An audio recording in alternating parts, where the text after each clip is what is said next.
প্রিয় শিক্ষার্থী, আজ আমরা দশম শ্রেণীর নির্মিতি অংশের প্রবন্ধ রচনা বিজ্ঞান ও কুসংস্কার নিয়ে আলোচনা করব। প্রবন্ধটি আলোচনার পূর্বে আমরা জেনে নেব প্রবন্ধ কী ও এ বিষয়ে কিছু নির্দেশিকা। প্রবন্ধ কথার অর্থ হল প্রকৃষ্ট বন্ধন। প্রকৃতপক্ষে এই বাঁধন ভাব ও ভাষার বাঁধন। ভাষাকে অবলম্বন করে ভাব প্রকাশিত হয়, ভাবকে বহনও করে ভাষা। তাই বলা যেতে পারে প্রবন্ধ রচনার ক্ষেত্রে ভাষার প্রতি বিশেষভাবে নজর দিতে হবে। যেমন প্রবন্ধের বিষয় যদি গুরুগম্ভীর হয় তাহলে তার ভাষাও হবে গুরুগম্ভীর। আবার প্রবন্ধের বিষয় যদি হালকা চটুল হয় তাহলে তার ভাষাও হয় হালকা এবং চটুল। এবার জেনে নেব প্রবন্ধ রচনার ক্ষেত্রে পালনীয় নির্দেশগুলো কি। প্রথম হচ্ছে প্রবন্ধের বিষয়টিকে ভালোভাবে ভেবে নিতে হবে। বিষয়টিকে কয়েকটি পয়েন্ট বা সংকেতে ভাগ করতে হবে এবং সেগুলোকে এক একটি অনুচ্ছেদ আকারে প্রকাশ করা যেতে পারে। দ্বিতীয়ত, প্রবন্ধের প্রথমে থাকে ভূমিকা বা প্রস্তাবনা। এটিকে বলা যেতে পারে প্রবন্ধের আলোচ্য বিষয়ের প্রধান দেউড়ি বা দরজা। তৃতীয়ত, বলা যেতে পারে ভূমিকার পরের অংশে আসে প্রবন্ধের মূল বিষয়ের আলোচনা। সেখানে এক একটি পয়েন্ট বা সংকেত দিয়ে আলোচনা করা যেতে পারে। আর যদি সেখানে পয়েন্ট বা সংকেত চিহ্ন দেওয়া থাকে তাহলে সেগুলোকে অবলম্বন করে আলোচনা করতে হবে। চতুর্থত, সিদ্ধান্তমূলক সমাপ্তি অংশে বা প্রবন্ধের উপসংহারে থাকে লেখকের নিজস্ব মতামত।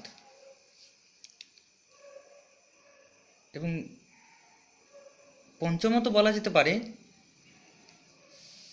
প্রবন্ধের ভাষা ভাব অনুযায়ী হবে। এটা আমরা আগেই বলেছি। এছাড়া আমাদের লক্ষ্য রাখতে হবে পশ্চিমবঙ্গ মধ্যশিক্ষা পর্ষদের নির্দেশ অনুযায়ী প্রতিটি প্রবন্ধের জন্য কম বেশি 400টি শব্দ সংখ্যা বরাদ্দ আছে, সেদিকেও আমাদের নজর দিতে হবে। এখন আমরা বিজ্ঞান ও কুসংস্কার নিয়ে আলোচনা করব। প্রথমেই আসি ভূমিকা অংশ, যেটা বলা যেতে পারে এই প্রবন্ধের প্রধান দরজা।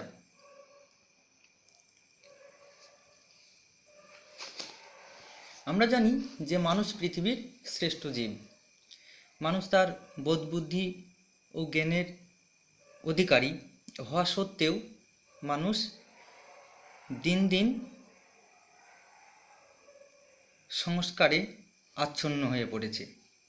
যদিও সেটিকে বলা যেতে পারে যে কুসংস্কারের প্রবণতার দিকেই মানুষের বেশি ঝোঁক। বিজ্ঞান আজ মানব সভ্যতার জয়যাত্রার অপরিহার্য সঙ্গী। এ সম্পর্কে বিখ্যাত এক বাঙালি বিজ্ঞানী মন্তব্য করেছেন, বিজ্ঞানই বর্তমান জগতের উন্নতির মাপকাঠি, বিজ্ঞানের অগ্রগতিতেই সভ্যতার অগ্রগতি। বিজ্ঞানের এই গুরুত্বপূর্ণ ভূমিকায় এ জগতের মানুষদের মানসিকতা উন্নত হওয়ার কথা, তাদের অনেক বেশি সচেতনও হওয়ার কথা, কিন্তু অনেক সময় তেমনটা হতে দেখা যায় না। বিজ্ঞানের প্রভাব সত্ত্বেও বহু মানুষের মধ্যে কুসংস্কার এখনও বজায় আছে। এর পরের পয়েন্ট আমরা দেখে নেব যে বিজ্ঞান চেতনা কি। এই বিজ্ঞান চেতনা কি বলা যেতে পারে যে বিজ্ঞান কথার অর্থ হলো বিশেষ জ্ঞান। অন্যভাবে বলা যায় বিজ্ঞান হলো যুক্তি নির্ভর, অভিজ্ঞতামূলক প্রমাণ সিদ্ধ এক জ্ঞান। এই জ্ঞানের চর্চায় হৃদয়ের জাগে যুক্তিবোধ। এই জ্ঞানের প্রসারের এবং ব্যবহারিক প্রয়োগে জীবন উন্নত হয়, মানব সভ্যতারও বিপুল অগ্রগতি ঘটে। এরপরে আমরা জেনে নেব কুসংস্কার কি। দীর্ঘদিন ধরে চলে আসা এমন রীতিনীতি, যুক্তিহীন বিশ্বাস, অন্ধ ধর্মাচরণ এবং মিথ্যা ধারণাকে একসঙ্গে বলা হয় কুসংস্কার। এর পরবর্তী পয়েন্টে আমরা আসব এই কুসংস্কারের বলি, অর্থাৎ কুসংস্কারের কি প্রভাব পড়ছে আমাদের জীবনে। আমরা আধুনিক যুগে বসবাস করেও নানা কুসংস্কারে আচ্ছন্ন হয়ে রয়েছি। এখনও আমরা হাঁচি, টিকটিকির বাধা মানি, গোসাপ দর্শন, বিড়ালের রাস্তা পার হওয়া, এসব তো আমরা নিত্যনিয়তই মেনে চলেছি।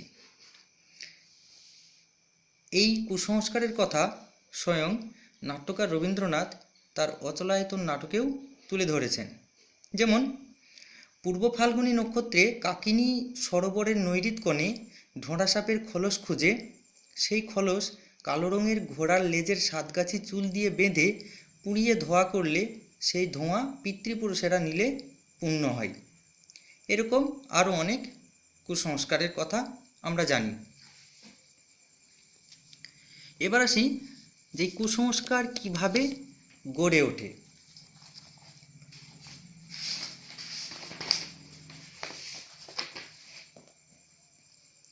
মানুষের মনে কুসংস্কার গড়ে ওঠার পিছনে অশিক্ষার একটি বিশেষ ভূমিকা আছে।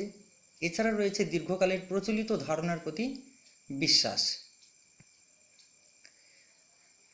মানুষের যথেষ্ট শিক্ষা থাকা সত্ত্বেও অন্ধবিশ্বাস, সামাজিক সংস্কার, নিজের এবং নিজের প্রিয়জনদের ক্ষতির আশঙ্কায় মানুষ তার কুসংস্কারের দাস হয়ে যায়। কখনো কখনো প্রাচীন সাহিত্য কুসংস্কারের উৎস হয়ে ওঠে। যেমন উদাহরণ হিসেবে বলা যেতে পারে আমাদের প্রাচীন মঙ্গল কাব্যগুলির কথা। এরপরে আসি আধুনিকতা ও কুসংস্কার। প্রাত্যহিক জীবনের প্রধান বৈশিষ্ট্য যুক্তিপ্রধান মনোভাব, যা বিজ্ঞানের অবদান। কেননা গাছ থেকে আপেল পড়া কোনো অলৌকিক ব্যাপার নয়, তা মধ্যাকর্ষণ শক্তির প্রভাব। এই যুক্তিচিন্তায় ও চেতনায় এলে সেই মানুষ আধুনিক মানুষ হয়ে ওঠে। আধুনিক বিজ্ঞানমনস্ক ব্যক্তির কাছে কুসংস্কারের অন্ধকার দূরীভূত হয়। তখন প্রচলিত প্রথা প্রকরণের অসারত্ব ধরা পড়ে যায়, আর বিনষ্ট হয় কুসংস্কারের যুক্তিহীন দাসত্ব। এরপরে আমরা আসব কুসংস্কার দূরীকরণে বিজ্ঞানের ভূমিকা।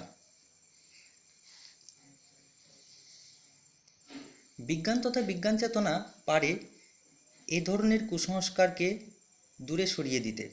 এজন্য সাধারণ মানুষের কাছে বিজ্ঞান চেতনাকে পৌঁছে দিতে হবে। ফিরিয়ে আনতে হবে মানুষের আত্মবিশ্বাসকে। উপযুক্ত শিক্ষা ও সচেতনতা পারে তা করতে। এরপরে আসি কুসংস্কার দূরীকরণে ছাত্র সমাজের ভূমিকা। ছাত্ররাই হলো ভবিষ্যৎ সমাজের ধারক ও বাহক। তারাই পারে কুসংস্কার দূর করে সমাজকে উন্নতির সর্বোচ্চ শিখরে পৌঁছে দিতে। সমাজের প্রত্যেকটি মানুষকে কুসংস্কার মুক্ত করে বিজ্ঞানের ছত্রছায়ায় নিয়ে এসে উপযুক্ত আলোর পথ দেখাতে। এরপরে কুসংস্কার দূরীকরণের প্রয়োজনীয়তা। শুধু কুসংস্কার দূরীকরণে নয়, মানুষের মধ্যে আত্মবিশ্বাস ফিরিয়ে আনতে বিজ্ঞান চেতনা বাড়াতে হবে। বিভিন্ন পাঠ্যক্রমের বিষয়সূচিতে বিজ্ঞান চেতনার প্রসারের জন্য বিশেষ ব্যবস্থা রাখা উচিত। মানুষের মধ্যে গুজব ছড়ানো যাতে না হয়, কিংবা মানুষের দুর্বলতাগুলিকে যাতে ব্ল্যাকমেল করার চেষ্টা না করে, সেদিকেও যথেষ্ট নজর দেওয়া দরকার। এবার আমরা আসি উপসংহার অংশে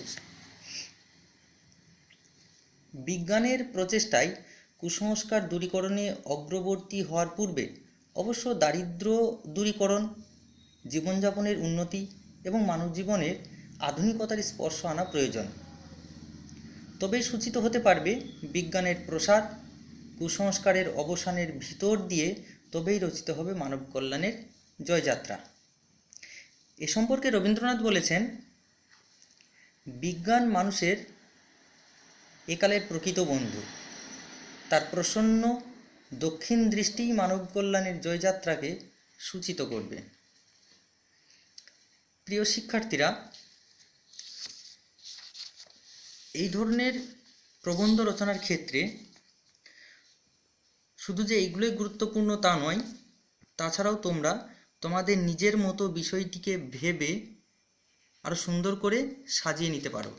সেক্ষেত্রে তোমরা একটি গুরুত্বপূর্ণ প্রবন্ধের বই ডক্টর দেবেশ কুমার আচার্যর রচনা সংকলন, এটিকে বিশেষভাবে নজরে রাখতে পারো।